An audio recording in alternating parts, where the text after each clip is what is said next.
शुरू करते हैं लेसन्स ऑफ लाइफ। आपके सवाल मेरे जवाब। मैं अल्लाह और उसके रसूल सल्लल्लाहु अलैहि वसल्लम का कुर्ब हासिल करना चाहती हूँ, उसके लिए मुझे क्या करना है? ये बड़ा सिंपल सा है, इसका जवाब है मैं कुछ अरसे से आपको फॉलो कर रही हूँ, मैं काफ़ी कुछ सीख रही हूँ, आपसे बहुत से प्रॉब्लम में हेल्प मिली है मुझे। आजकल एक मुश्किल का शिकार हूँ, बहुत वज़ाइफ कर रही हूँ, सदका दे रही हूँ, नवाफिल पढ़ रही हूँ, लेकिन कोई रिजल्ट नहीं मिल रहा। 122 बार बिस्मिल्लाह वाला वजीफा बताया हुआ अमल भी शुरू किया है। मसला ये है कि मेरे हस्बैंड 13 साल से मुल्क से बाहर है। इस दौरान एक बार आए थे, पेपर्स नहीं बन रहे उनके। लास्ट ईयर जुलाई में बच्चे गए, इस अप्रैल में मजीद वीजा अप्लाई किया है जो कि 4 माह हो गए, अभी तक अप्रूव नहीं हुआ। एक एक दिन गुजारना मेरे लिए मुश्किल है। 13 साल से हस्बैंड के बगैर रह रही हूँ और अब 1 साल से बच्चों के बगैर। माई कुंडली is finally awakened a few days back after 4 years. Attended your workshop twice. Thought you should know. Thank you for everything, Sophia. कुछ लोगों की 3 दिन में हो जाती है कुंडली अवेकन करती, तो सोफिया की 4 साल लगी। इसके पीछे वजह क्या है? अच्छा जी, एक ऑडियो है। डॉक्टर साहब, आपने कई बार कहा है कि इंसान की ख्वाहिशात जितनी कम होती है उतनी ज़िंदगी आसान रहती है। सर, अगर पैशन नहीं होगा और ख्वाहिश नहीं होगी तो इंसान आगे की जुस्तजू कैसे करेगा? सर, अगर ये ख्वाहिशात दब जाएंगी तो इंसान आगे प्रोग्रेस कैसे करेगा? पहले का जवाब बाद में देता हूँ, दूसरे का जवाब पहले देता हूँ। बिस्मिल्लाहिर्रहमानिर्रहीम। अस्सलाम वालेकुम दोस्तों, लेसन्स ऑफ लाइफ, बहुत बहुत शुक्रिया। आपके बहुत सारे सवाल आ रहे हैं और कोशिश कर रहा हूँ हर सेशन में कुछ सवालात के जवाब दे सकूँ। कोशिश कीजिएगा दोस्तों सवाल तवील ना हो, बिकॉज उसको पढ़ने में इतना वक्त हो जाता है कि जवाब नहीं दे पाता। तो अब शुरू करते हैं लेसन्स ऑफ लाइफ। आपके सवाल मेरे जवाब। पहला सवाल है #आज डॉक्टर मोइज़। मैं अल्लाह और उसके रसूल सल्लल्लाहु अलैहि वसल्लम का कुर्ब हासिल करना चाहती हूँ, उसके लिए मुझे क्या करना है? देखिए जी, बड़ा सिंपल है, इसका जवाब है कि अल्लाह का कुर्ब और अल्लाह की कुर्बत और नबी करीम सल्लल्लाहु अलैहि वसल्लम का कुर्ब हासिल करना चाहते हैं तो उसके लिए वो अमाल करे कि जिससे नबी और अल्लाह खुश हो। बड़ा सिंपल है। झूठ मत बोले, बेईमानी मत करे, ज्यादती ना करे, बड़ों का अदब और एहतराम करे, और अगर कोई ऐसा वक्त हो कि जिसमें आपको सब्र करना पड़े, आप सब्र करें और कसरत से दुरूद पढ़ा करें। जितना पढ़ सकते हैं दुरूद पढ़ा। सबसे आसान नुस्खा ये है। गरीब यतीमों का ख्याल रखें, यानी वही चीज़ है ना कि इंसान का भी एक रिसर्च मेरे पास आई, इस महीने लैंप में वो आएगी, शायद कोशिश कर रहा हूँ कि वो आ जाए, कि ये मेडिकल रिसर्च है और उस पर यह बताया गया कि जब आप दूसरों का ख्याल रखते हैं, जब दूसरों के साथ आप कनेक्ट रहते हैं तो आपकी उम्र भी बढ़ती है और आपकी सेहत भी अच्छी होती है। तो उस पर इंशाल्लाह बहुत जल्द लैंप में ही आएगा आर्टिकल। #आज डॉक्टर मोइज़। अस्सलाम वालेकुम। वालेकुम सलाम। मैं कुछ अरसे से आपको फॉलो कर रही हूँ, मैं काफ़ी कुछ सीख रही हूँ, आपसे बहुत से प्रॉब्लम में हेल्प मिली है मुझे आपके सेशन से। आपके मेरे सेशन से बहुत सारे इनके प्रॉब्लम सॉल्व हुए हैं, राइट। आजकल एक मुश्किल का शिकार हूँ, बहुत वज़ाइफ कर रही हूँ, सदका दे रही हूँ, नवाफिल पढ़ रही हूँ, लेकिन कोई रिजल्ट नहीं मिल रहा। 122 बार बिस्मिल्लाह वाला वजीफा बताया हुआ अमल भी शुरू किया है। मसला ये है कि मेरे हस्बैंड 13 साल से मुल्क से बाहर है। इस दौरान एक बार आए थे, पेपर्स नहीं बन रहे उनके। लास्ट ईयर के स्टार्ट में उनके पेपर्स बन गए, उसके बाद उन्होंने फैमिली रीयूनियन का वीज़ा अप्लाई किया जो किसी पेपर्स मिस्टेक की वजह से रिजेक्ट हो गया।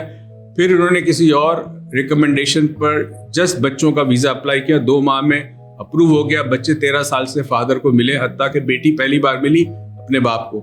लास्ट ईयर जुलाई में बच्चे गए, इस अप्रैल में मजीद वीज़ा अप्लाई किया है जो कि 4 माह हो गए, अभी तक अप्रूव नहीं हुआ। एक एक दिन गुजारना मेरे लिए मुश्किल है। 13 साल से हस्बैंड के बगैर रह रही हूँ और अब 1 साल से बच्चों के बगैर। आपको धंधा का देखिए, बात यह है कि कॉइन बॉक्स बना लें और उसमें उस मुल्क के झंडे की तस्वीर डालें और अदनान से कांटेक्ट करें, वो आपको बताएंगे तो आपका वीज़ा मिल जाएगा। मगर होता ही है कि जिस वक्त आप अप्लाई कर रहे होते हैं ना, उस वक्त आपको किसी माहिर की आपको ज़रूरत होती है। बहुत सारी अच्छी कंपनियां हैं जो माहिर है वीज़ा में, इमिग्रेशन में, वो आपको हेल्प करती है। तो अगर आपने उनकी किसी अच्छी कंपनी के, बहुत सारे फ्रॉड हुए ये भी बता दूं मैं आपको, अच्छी कंपनी की अगर आपने राय ली होती तो वो आपको बताते ताकि पेपर्स में प्रॉब्लम ना होता। अब तो यही है, बिस्मिल्लाह का वजीफा करे, कॉइन बॉक्स बना ले, अल्लाह करेगा। अगर उससे ज़्यादा पावरफुल करना है तो सिल्वा करें।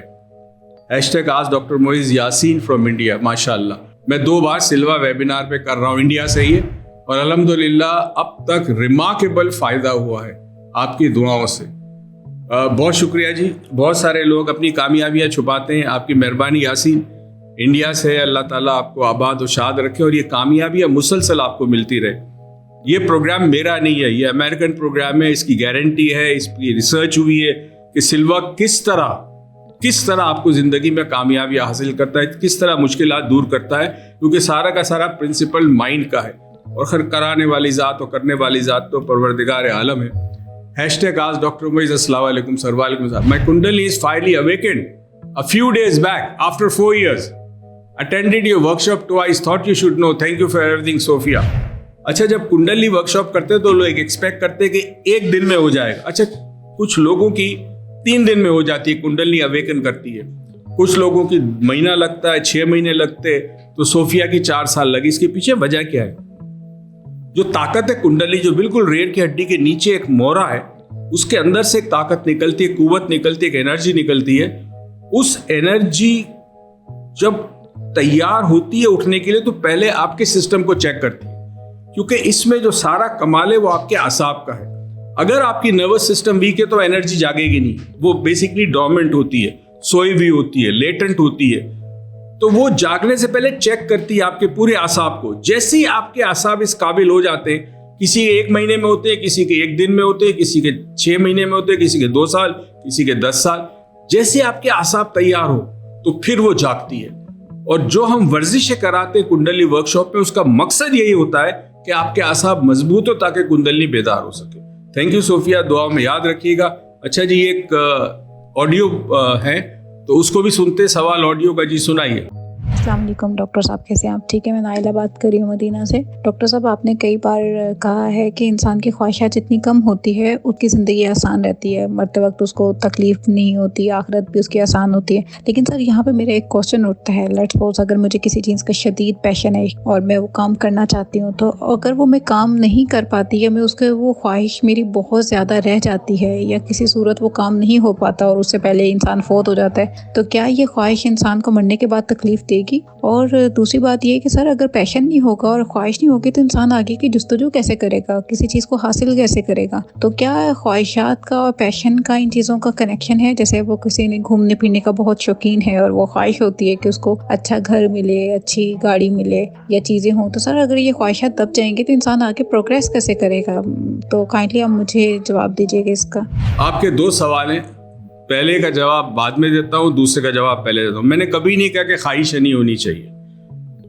मसला ये होता है कि इंसान ख्वाहिशात का गुलाम ना बन जाए। जिंदगी में जो भी आपकी डिजायर है, पैशन है, वो सब कुछ हो, मगर वो जो अल्लाह ताला के कवानीन है, जो यूनिवर्सल लॉज हैं, उसके साथ अलाइंड हो। आप लाखों ख्वाहिशें रखें, अल्लाह के खजाने में कमी नहीं है, लेकिन ख्वाहिशात वो हों जो उस सिस्टम का, जो कायनाती सिस्टम है, उस सिस्टम के साथ अलाइंड होनी चाहिए। तो ये चीज बड़ी इंपॉर्टेंट है। जिस कॉन्टेक्स्ट में मैं कह रहा था ख्वाहिशात कम रखे, वो ये था कि इंसान कभी भी एक चीज से खुश नहीं होता। मसलन आज गाड़ी ली, बहुत खुश है, चंद दिनों के बाद किसी की गाड़ी अच्छी देखी, अब उसको वो गाड़ी चाहिए। तो जो चीज आपके पास है उसे शुक्र के साथ इस्तेमाल करें, ये बहुत इंपॉर्टेंट है। और साथ साथ बेहतर से बेहतर जिंदगी, बेहतर से बेहतर चीजों की ख्वाहिश करना कोई बुरी बात नहीं है, ठीक है। तो इसलिए कि कंटेंट और कॉन्टेक्स्ट बड़ा इंपॉर्टेंट है। मैंने कंटेंट जो कहा था वो किस कॉन्टेक्स्ट में कहा था उसको समझना जरूरी है। पहला सवाल जो आपने किया था वो बड़ा इंटरेस्टिंग है। अगर इंसान की कोई बड़ी शिद्दत की ख्वाहिश है, बर्निंग डिजायर है, पूरी नहीं होती, वो मर जाता है, तो क्या वो ख्वाहिश उसको तकलीफ देती है? यस। अगर मरने से पहले कोई बड़ी शिद्दत वाली ख्वाहिश थी जो पूरी नहीं हुई, तो इंसान मुकम्मल तौर पर नहीं मरता। मौलाए कायनात का एक कॉल है, मरने से पहले मर जाओ। तो वो जो उसकी एस्ट्रल बॉडी होती है वो दुनिया में रह जाती है और वो तकलीफ उठाती रहती है। तो ख्वाहिशात पूरी ना हो अगर, तो उसको सबमिट कर दो, उसको सरेंडर कर लो कि ठीक है अल्लाह, मैंने बड़ी कोशिश की, बड़ी तमन्ना थी, बड़ी मुझे ख्वाहिश थी कि ये काम वो नहीं हो सका, मे भी इसमें मेरे लिए बेहतर नहीं है, तो तू इससे बेहतर मुझे को अता कर दे, इससे बेहतर, तू जानता है मेरे लिए क्या बेहतर है। इसको कहते हैं resign to the will of the absolute. यानी आप रिजाइन कर ले कि ठीक है, नहीं भी कोई बात नहीं, तो मरने के बाद तकलीफ नहीं होगी। पूरा इंसान नहीं मर पाएगा। अगर ख्वाहिश रहेगी तो मुकम्मल नहीं मौत आती, क्योंकि मौत सिर्फ जिस्म को नहीं आती, जिस्म के मुख्तलिफ साथ और भी चीजें, और भी बॉडीज होती है, उन्हें कोशा कहते हैं, कोश कहते हैं, वो भी मरनी चाहिए। तो ख्वाहिशात मरनी चाहिए, तमन्नाएं मरनी चाहिए, जज्बात मरने चाहिए, अकल और शऊर मरना चाहिए, नजरियात मरने चाहिए, अकायद मरने चाहिए। ये जिस्म के साथ साथ तमाम चीजें दफन होनी चाहिए कब्र के अंदर। मगर अगर कोई ख्वाहिश रह जाती है तो वो कब्र में नहीं जाती, वो बाहर रहती है। टाइम एंड स्पेस में रहती है, और वो फिर जब दूसरों को देखती है तो उसे तकलीफ होती है। अपना बहुत बहुत ख्याल रखिएगा। अगले हफ्ते फिर लेसन्स ऑफ लाइफ के साथ हाजिर होऊंगा। अल्लाह ताला आप सबको आबाद और शाद रखे। और फिर कह रहा हूँ, मंडे को फिर प्रॉब्लम हुआ था कल इंटरनेट का, शायद पूरे पाकिस्तान में, तो उम्मीद करता हूँ आने वाले मंडे को रात 11 बजे मेडिटेशन में आप लोग शामिल होंगे और मैं कोई अच्छी बातें बताऊंगा आपको और कोई मेडिटेशन कराऊंगा। पाकिस्तान पाइंदा।